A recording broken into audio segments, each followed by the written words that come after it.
First section of Unit 3, 3.1 Sources of Finance. This should be fairly straightforward, and I'll try and make the links for what's coming up later in Unit 3 for you as well.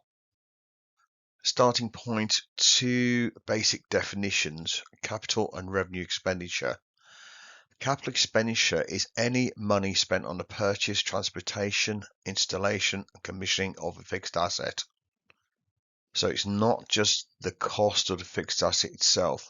Think about legal fees associated with the purchase of large-scale fixed assets. Think about if you were buying very large machinery that may need to be transported from another country. Again, additional cost that goes on top of the purchase cost.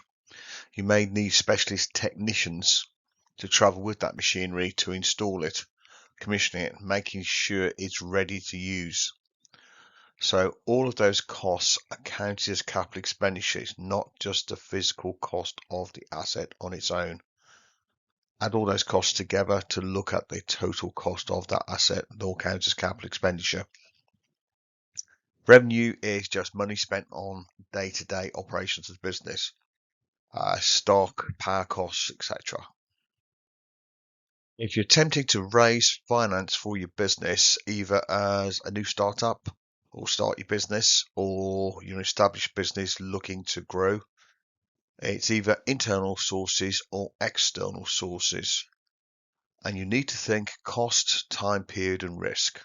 Now, the three internal sources on the syllabus are your personal funds for sole traders. So it's your savings, redundancy payments, you may have lost your job and you've received a large payoff and you've always wanted to set up your own business. Your family may give you money free of charge to help you set up a business.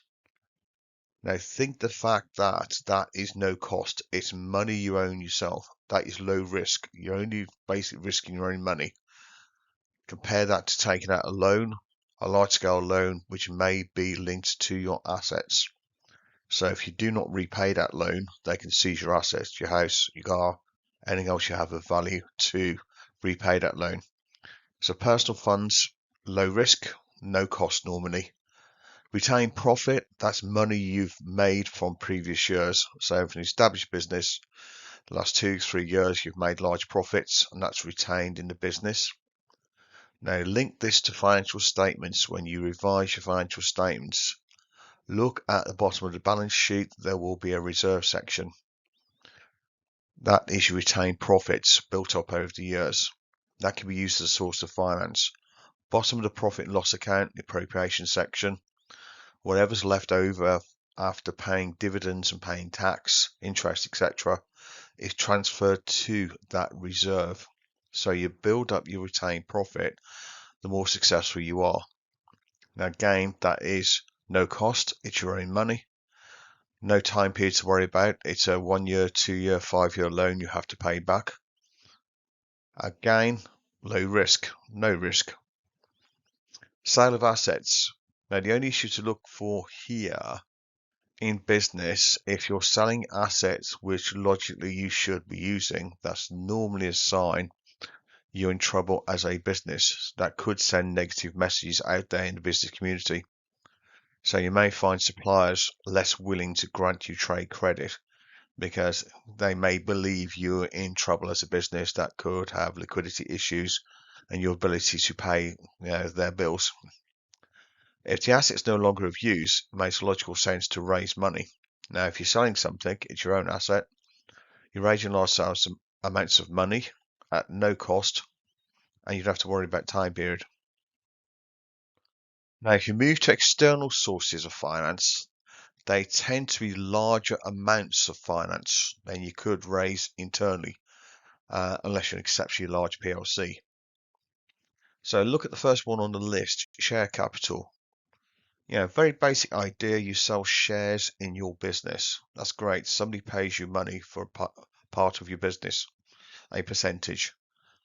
But hopefully you've come across the terms divorce of ownership and control, from control here, and dilution of equity. Now, you may have set up as a sole trader and become very, very successful and decide to register your company as a limited. Now, yes, you cannot advertise your shares for general sale, but even with a limited company, if you bring in other shareholders, suddenly you owned 100% of the business. Now you've sold off part of that business. Once your ownership of the business falls below 51%, you have lost control. So the more and more shares you sell, great, you can raise large amounts of money, but the less and less control you have, and more external influence you have on your decision making. Again, is that an advantage? Is that a drawback? You may be bringing people in with lots of experience who are buying shares, or there may be just people who are silent investors, but they can vote at annual general meetings for PLCs, for example, and influence your decision making. Dilution of equity is a phrase which links to divorce of ownership and control. Now, dilution simply means your equity is your worth of the company you own. So the more shares you sell, the lower your shareholding becomes. You start with 100 shares, you own all 100 shares. If you issue another 100 shares, you've suddenly got what, 50%, etc.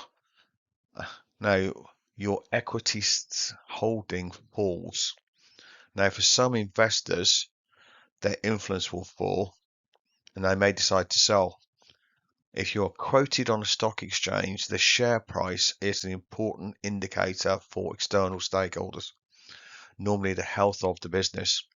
If you have large exodus of shareholders all selling their shares due to, I don't know, they've lost faith in you, you're issuing too many shares, they're worried about the financial structure, that could lead to falling share prices, which again could lead to issues with raising finance with banks.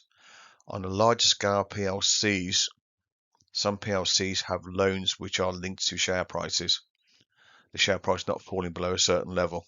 If not, you've got issues with the banks calling in loans. Also, share capital. If you have lots of external investors, particularly in the UK, we suffer from short-term decision making. The institutional investors, that's the large-scale insurance companies and pension funds, are looking for short-term profits. So if they're finding very successful businesses they want to invest in, yes, they may put up large amounts of capital, but they're looking for a quick return. So that could influence your decision making. Gained signals to markets. Even though a pension fund may only own 10-15% of your business, if they decide to suddenly sell the whole of their shareholding, that could cause issues in terms of confidence in your business. If you move on to loan capital, questions. Fixed variable interest rates. Now, this goes to, as you'll find at the end of this, the appropriateness. The only real issue you'll have in terms of exam questions, they'll provide you with a scenario and you have to select the correct sources of finance for the situation. So look for factors like economic circumstances. At the moment, globally, there's an inflation problem. If you look at external environment, there was the global pandemic. A lot of economies have begun to recover. Then there was Russia's invasion of the Ukraine and the impact of the global economy, inflation, and the standard response to inflation is increasing interest rates. Now, issue, liquidity, gearing. If you have variable interest rates on your loans, each occasion the base rate goes up, normally your interest payments will go up.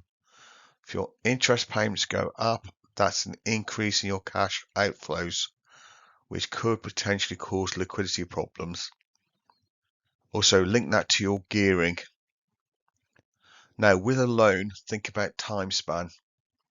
Now, if you're a new startup or a business in its early stages, it may be logical to take a loan over a longer time period, because in the short term, that will allow you to have lower payments each month on the loan, i.e. your cash outflows will be lower. Over the term of the loan, i.e. how long it takes you to pay it back, you'll pay back more money, high interest payments. But to protect your cash flow, you may decide to go for a longer time period on the loan. Now, also, flexibility. Look at what's on offer in the market. Are there any penalties? take a loan, which may be over a longer time period, but if you have more confidence your business is established, you could change that loan. You could exit that loan at low to no penalties and go for a shorter term loan and pay the loan back in a shorter period of time and pay less interest. Now, overdrafts. Your major problem with overdrafts are the cost. They're very expensive. What they should be is a short-term source of finance, offer you flexibility.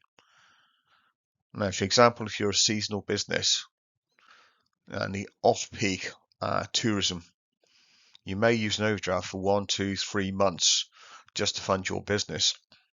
Now, that's fine. Why? The cost is relatively high.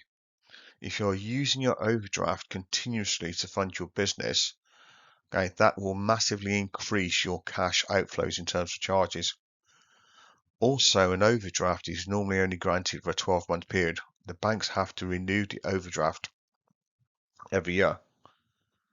Now, the problem is if the banks decide, having looked at your business over the previous 12 months, looking at your inflows and your outflows, they think, hang on, you are at potential risk of failure, they can call in the overdraft.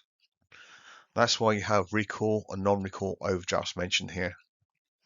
A recall overdraft facility is they can ring you up normally and say, we're calling the overdraft. Now, you may have 2, 3, 400,000 pounds, dollars, euros in terms of an overdraft. An overdraft simply means you're using the bank's money, you're in negative on your bank balance. They're allowing you to use their cash. Now, that normally means you've got 24 hours to repay the overdraft. If not, court proceedings will start for non-payment, and from then, basically bankruptcy with most businesses who are not in that position to repay it.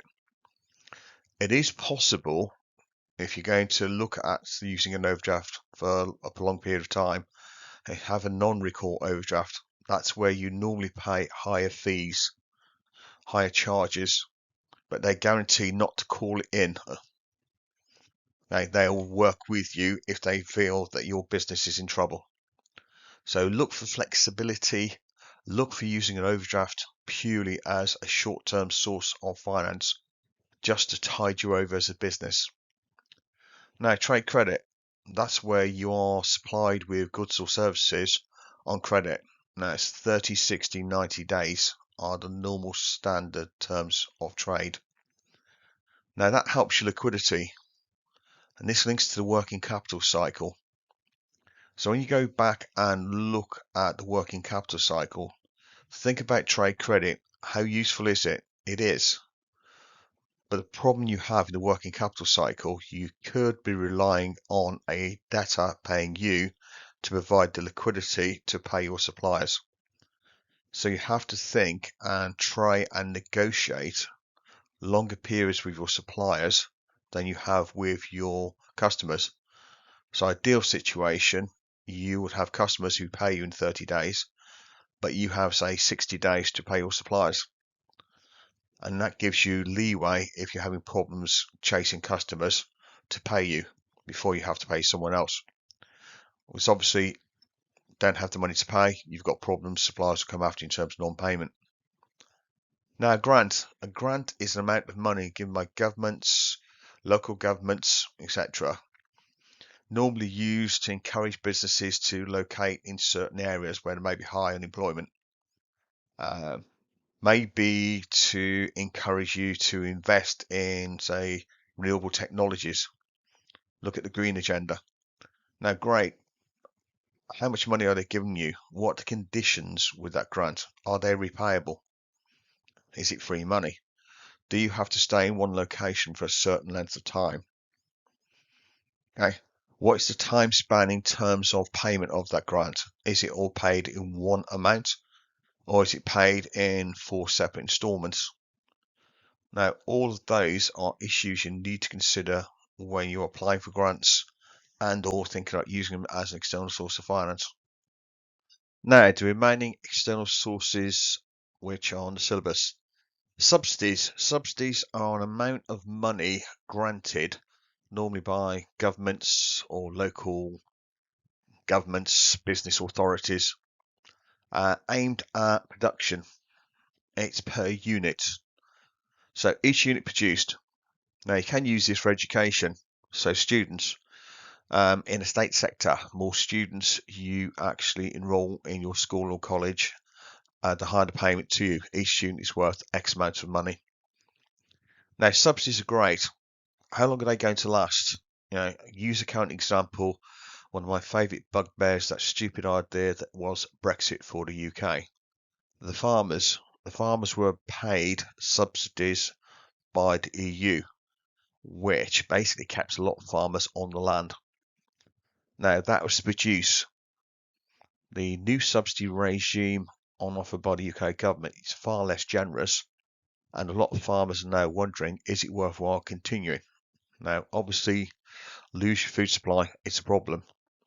Subsidies could be useful to meet your objectives locally, government, local government, etc. From a business point of view, is it worth the while? Is it short term, 3 months, 6 months, 12 months, 2 years? How much? What are the conditions? Is it paperwork? Is it bureaucracy? Is it going to take you lots of time, lots of conditions you need to meet? Will it inhibit you in terms of your decision making? To take that money, you have to follow certain rules, regulations, which may stop you following the path you want as a business. Now, debt factoring. Keep it simple. This is where you sell your debt to a third party. So if you're using trade credit and you're supplying your customers on credit, if you need to raise finance quickly, you can sell your invoices. Now, debt factors are normally companies which are offshoots of the main banks, but there are others around who do this independently. They would normally, again, terms in the UK, provide you with 80% of the value of the amount you owed on that invoice straight away. Now, that's the advantage. Say, for example, you have suppliers to pay in terms of your trade credit working capital cycle, but the customers you were expecting to pay hadn't paid. So you've got other customers who may have 30 or 60 days, sell their invoices. Why? You need that liquidity hit now. Now, benefit, normally the debt is passed on to the factor. So if the customer doesn't pay the invoice, it's the factor's problem. You keep the 80%. Now, if the customer does pay the factor in 30 or 60 days, normally you receive another 10% of the invoice value. So debt factoring can be expensive. It can minimize your risk of going bust by being able to raise finance quickly and protect your liquidity position. But longer term, you should not be using it similar to the idea of an overdraft. It is just to deal with specific problems, specific issues at that point in time. Now, leasing's become a far more popular way rather than buying fixed assets. Now, lease an asset, be it a car, be it a machine, be it a building. Why, instead of paying large amounts of capital up front, i.e. straight away, you pay monthly installments for a particular period of time? That helps your liquidity. Yes, you don't own the asset, but think about depreciation, particularly with vehicles. Most countries I've ever been to and or worked in, other than the UK, everybody suffers from the same problem. Cars. The largest loss in value is the first 12 months. Now, if you lease your fleet of cars for your business, at the end of 2 or 3 years, you simply give them back and take a new set of cars. Now, additional benefits, a lot of the car hire, they will offer free servicing as part of the lease package. They may offer insurance thrown in as well. There can be possible tax incentives as well. The cost of the lease you can claim in some countries as a taxable expense to reduce your tax payments. But leasing far more popular than actually purchasing. Now, venture capital and business angels, a lot of students tend to get confused between what's the difference. Be honest with you, business angels tend to be individuals. Venture capitalists tend to be firms. Large firms going around. In essence, they look at the same approach. You're looking for either failing businesses which can be turned around, they can invest and buy a stake in a very cheap price, or they're looking for new business startups. Now, from someone looking to start a business who may be high risk, the banks may decide, no, we won't provide the loans. You cannot raise the finance anywhere else, but you've got a really good business idea. So go with business angels, venture capitalists. Benefits, these guys bring not only money, but also track record of success, business experience. You are now able to start your business. Why? You have the finance to start the business. You have the finance to expand your business.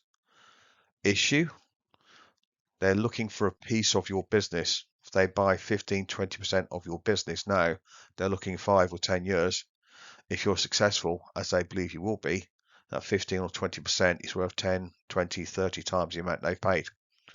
Now, you can either look to buy that share back at the time, you can put that into the deal, or the venture capitalist business angels basically sell off. So again, loss of control, divorce of ownership from control. Think about external influences, external stakeholders. Now, last issues on this section of the syllabus. You need to be able to understand what's short, medium, and long-term finance. So loan capital. Some people do take 12-month loans, quite high risk. Long-term loans, that's things like mortgages. Are you taking a loan for more than, say, 5 years? Make sure you can identify which of the sources are more short, medium, and longer term. That will dictate cost, that will dictate risk. That will look at liquidity, gearing, etc. Now, on the syllabus, the actual attack, if this appears in the exam, the appropriateness, this is where your assessment objective 3 comes in, analysis and evaluation.